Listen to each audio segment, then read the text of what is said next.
Everyone, welcome to commerce spotlight by JRF Adda. मैं हूँ आपकी एजुकेटर काजल और स्वागत है आप सबका आज की स्पेशल सेशन में। आज का हमारा सेशन जो है वो बीते दिनों सुप्रीम कोर्ट ने रिजर्वेशन को लेकर जो जजमेंट दिया है वो काफ़ी चर्चा में है और काफ़ी डाउट्स भी, अब क्योंकि जाहिर सी बात है हम लोग एस्पायरेंट्स हैं, किसी न किसी एग्ज़ाम की तैयारी कर रहे हैं, तो हमारे लिए बहुत बड़ा मुद्दा है रिजर्वेशन। ठीक है, चाहे आप रिजर्व कैटेगरी से हैं चाहे आप अनरिजर्व कैटेगरी से हैं, तो जाहिर सी बात है कि इस तरीके के जो वर्डिक्ट्स हैं वो आने वाले एग्ज़ाम्स को लेकर या जो भी आपके आने वाले रिक्रूटमेंट्स होंगे उनको इम्पैक्ट करेगा। तो हमारे लिए समझना बहुत इंपॉर्टेंट है कि बेसिकली ये चीज़ है क्या। तो मैं आपको कोशिश करूँगी एकदम सीधी सादी भाषा में कहूँ तो ये आपकी एक न्यूज़पेपर में जो आपकी हेडलाइन थी जिसमें लिखा था कि SC bars reserve category from switching to general if rules prohibited. Supreme court ने बार मतलब वो लगा दिया है, बाउंडेशन लगा दिया है कि अगर आपने रिजर्व कैटेगरी का बेनिफिट उठाया है तो आप स्विच नहीं कर सकते हैं जर्नल कैटेगरी में यानी अनरिजर्व कैटेगरी में, अगर रूल्स में नहीं लिखा है तो, यानी कि नोटिफिकेशन में नहीं लिखा है तो। ठीक है, तो सुप्रीम कोर्ट कह रहा है कि rules that reserve candidates using relaxation can not claim unreserve post if recruitment rules restrict such migration. तो अगर हम इसे आसान भाषा में समझे तो बेसिकली इसका मतलब क्या है, क्या हुआ है, क्या हमें आगे के लिए समझने की ज़रूरत है कि हमें पता है कि हम बहुत सारी अलग अलग कैटेगरी से भरते हैं। तो मान लीजिए एक स्टूडेंट है जो अनरिजर्व कैटेगरी से था और एक स्टूडेंट था जो किसी भी रिजर्व कैटेगरी से था, चाहे वो SC ST OBC EW किसी भी रिजर्व कैटेगरी से था। ठीक है, तो हर एग्जाम से पहले आपका नोटिफिकेशन आता है जिसमें सब कुछ लिखा होता है। अक्सर हम नोटिफिकेशन उतना क्या कहते हैं उतना क्लोजली नहीं पढ़ते हैं, उतना सीरियसली नहीं पढ़ते हैं, बट पढ़ना चाहिए। कोई भी रिक्रूटमेंट या कोई भी एग्ज़ाम आप दे रहे हैं सरकारी, तो उससे पहले आपको एक बार नोटिफिकेशन, ज़्यादा एक दिन लग सकता है, शायद आपको 1 घंटा लग सकता है, लेकिन एक बार गो थ्रू करना इज़ वेरी इंपॉर्टेंट। अब यहाँ बात क्या कही गई है कि अगर आप अनरिजर्व कैटेगरी थी, अगर आपने रिजर्व कैटेगरी का बेनिफिट उठाया है किसी भी तरीके से, मतलब आपने रिजर्व कैटेगरी का सर्टिफिकेट लगा दिया तो आपको वहाँ एज रिलैक्सेशन मिल जाता है। ठीक है, हम जैसे नेट में भी देखते हैं, साथ में आपको कट ऑफ में वहाँ पर वो मिलती है, कट ऑफ कम जाती है रिजर्व कैटेगरीज में, और फीस में भी आपको रियायत मिलती है, फीस भी आपको कम देनी पड़ती है। तो ये सारे बेसिकली बेनिफिट्स होते हैं। मार्क्स में जो एलिजिबिलिटी क्राइटेरिया होता है वहाँ पर भी आपको रियायत मिल जाती है। तो जब रिजर्व कैटेगरी में इतने सारे बेनिफिट्स आप उठा रहे हो और अगर मान लीजिए रिजर्व कैटेगरी की जो कट ऑफ थी वो गई आपका कोई 200 नंबर, आप इसी का मान लेते हैं, नेट का ही मान लेते हैं, 300 नंबर का पेपर होता है और आपकी जो कट ऑफ गई वो परसेंटाइल में मान लेते हैं, कट ऑफ गई आपकी 99.3। ठीक है, अब ये गया आपका अनरिजर्व कैटेगरी के लिए और रिजर्व के लिए जाहिर सी बात है इससे कम जाएगा। अगर ये मान लेते हैं हम कोई रिक्रूटमेंट वाला एग्जाम होता और रिक्रूटमेंट वाले एग्जाम में कोई 500 पोस्ट होती है जिसको हमने अलग अलग कैटेगरीज में डिवाइड कर रखा है, जिसमें रिजर्व कैटेगरी में इन्होंने 300 सीट दे रखी है और बाकी की बची 200 सीट्स रिजर्व, अनरिजर्व में 300 और बाकी की बची 200 सीट्स रिजर्व कैटेगरी में दे रखी हैं।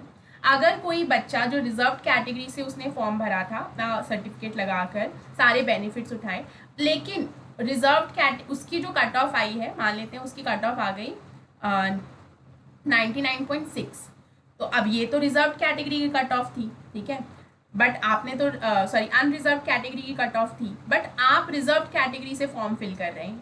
तो अब यहाँ पर क्या होता था कि आप माइग्रेट कर जाते थे कि भाई चलो मेरा तो रिजर्व कैटेगरी से नहीं अनरिजर्व कैटेगरी से भी क्वालिफाई हो रहा है, रिजर्व से तो हो ही रहा होगा, क्योंकि मान लीजिए रिजर्व में आपका कट ऑफ गया होगा 98.2 में मान लेती हूँ, 98.2 गया, तो आपका तो रिजर्व कैटेगरी के हिसाब से भी हो रहा है और अनरिजर्व कैटेगरी के हिसाब से भी हो रहा है। तो होता क्या था कि स्टूडेंट जो है माइग्रेट कर जाता था अनरिजर्व में, यानी कि उसको सीट अनरिजर्व में मिल जाती थी। क्यों? क्योंकि उसने अनरिजर्व वाली कैटेगरी क्वालिफाई कर ली है। अब यहाँ सुप्रीम कोर्ट ने क्या कहा है कि देखिए, अगर आपका जो नोटिफिकेशन निकलता है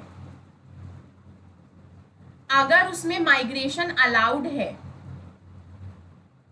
ठीक है, नोटिफिकेशन में लिखा होगा माइग्रेशन अलाउड है या नहीं, रिजर्वेशन वाली कैटेगरी में आप जाके पढ़ पाएंगे, अगर अलाउड है तो ही आप माइग्रेट कर पाएंगे अब इस सिनारियो में।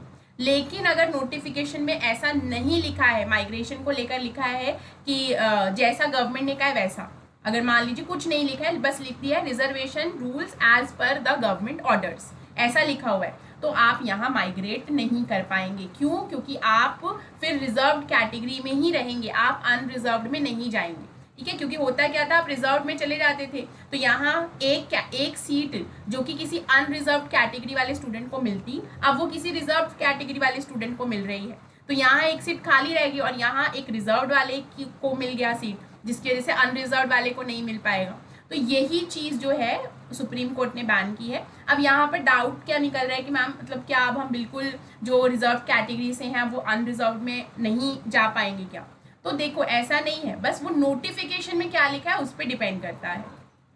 आपका जो भी एग्जाम आप दे रहे हो उसका नोटिफिकेशन में अगर माइग्रेशन अलाउड है तो आप जा पाओगे, ठीक है, लेकिन अगर वहां लिखा है एज पर गवर्नमेंट ऑर्डर्स या रूल्स तो आप नहीं जा पाओगे, तब आप माइग्रेट नहीं कर पाओगे। ये बेसिकली आपके सुप्रीम कोर्ट ने कहा है। अब अगर आप दोबारा से हेडलाइन देखें तो हेडलाइन क्या कह रही थी कि अगर रूल्स प्रोहिबिट कर रहे हैं तो आप स्विच नहीं कर सकते हैं जनरल कैटेगरी में फ्रॉम रिजर्व कैटेगरी, चाहे वो SC ST OBC कोई भी कैटेगरी से आप अनरिजर्व या जनरल कैटेगरी में माइग्रेट नहीं कर सकते, क्योंकि पहले माइग्रेट कर जाते थे कि भाई मेरा तो जनरल कैटेगरी के हिसाब से भी क्वालिफाई हो रहा है तो हम जनरल में ही चले जाते थे, लेकिन अब वो नहीं किया जाएगा।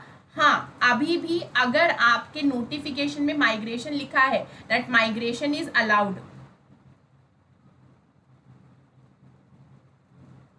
ठीक है, तो आप बिल्कुल अभी भी माइग्रेट कर पाएंगे, लेकिन नोटिफिकेशन में लिखा होना चाहिए। इसलिए अब कोई भी एग्जाम आता है और अगर आप रिजर्व कैटेगरी का बेनिफिट उठाना चाहते हैं, ठीक है, तो एक बार आप गो थ्रू कर लेना अच्छे से नोटिफिकेशन को। उसका जो रिजर्वेशन वाला सेक्शन होगा, नोटिफिकेशन में अलग अलग सेक्शन वाइज आपको सब कुछ बता रखा होता है ना, एलिजिबिलिटी का, एग्जाम पैटर्न का, सिलेबस का, तो ऐसे रिजर्वेशन का भी एक सेक्शन होता है। तो वहाँ जाके आप प्रॉपर इन्फॉर्मेशन आपको मिल जाएगी कि इस एग्जाम के लिए माइग्रेशन अलाउड है या नहीं। अगर अलाउड है तो आपको चिंता करने की जरूरत नहीं है। अगर आपका रिजर्व कैटेगरी से और अनरिजर्व दोनों कैटेगरी से क्वालिफाई हो रहा है तो बिल्कुल आप रिजर्व्ड से अनरिजर्व कैटेगरी में माइग्रेट कर सकते हो। लेकिन अगर नोटिफिकेशन में माइग्रेशन नहीं लिखा है या लिखा हुआ है कि माइग्रेशन नॉट अलाउड या लिखा हुआ है reservation rules as per the government orders या as per the government rule, तो इसका मतलब you can not migrate. Okay, तो ये बेसिकली सुप्रीम कोर्ट का वर्डिक्ट आया है ऑन रिजर्वेशन, ठीक है। तो आई होप कि आपका क्लियर हो गया होगा, क्योंकि ये डाउट आ रहा था कि अब क्या हम बिल्कुल ही नहीं जा सकते हैं, तो ऐसा नहीं है, ठीक है। वो डिपेंड करता है नोटिफिकेशन में क्या लिखा होगा, ठीक है। अगर नोटिफिकेशन में नहीं लिखा है then you can not migrate, ठीक है। तो आई होप ये सिनेरियो आपको समझ में आया होगा। तो अगर अभी भी कोई डाउट है तो आप कमेंट बॉक्स में मेंशन कर सकते हो स्पेसिफिकली, तो ज़रूर वो डाउट भी आपका केटर किया जाएगा, ठीक है। अगर आप UPLT ग्रेड की तैयारी कर रहे हैं तो आपका फाउंडेशन बैच लाइव है। अगर आप दिसंबर वाला अटेम्प्ट देना चाहते हैं तो वो बैच लेने के लिए भी अभी टाइम है आपके पास, अभी भी आपके पास समय है, आप इस बैच में एनरोल कर सकते हैं, ठीक है। अगर आप JRF अड्डा के साथ जुड़े नहीं हैं तो इन ऑफिशियल हैंडल्स के थ्रू जुड़ सकते हैं और आप कम्युनिकेट कर सकते हैं। साथ में आपको सभी तरीके की अपडेट्स जो हैं इन्हीं ऑफिशियल हैंडल्स के थ्रू मिलती रहेंगी।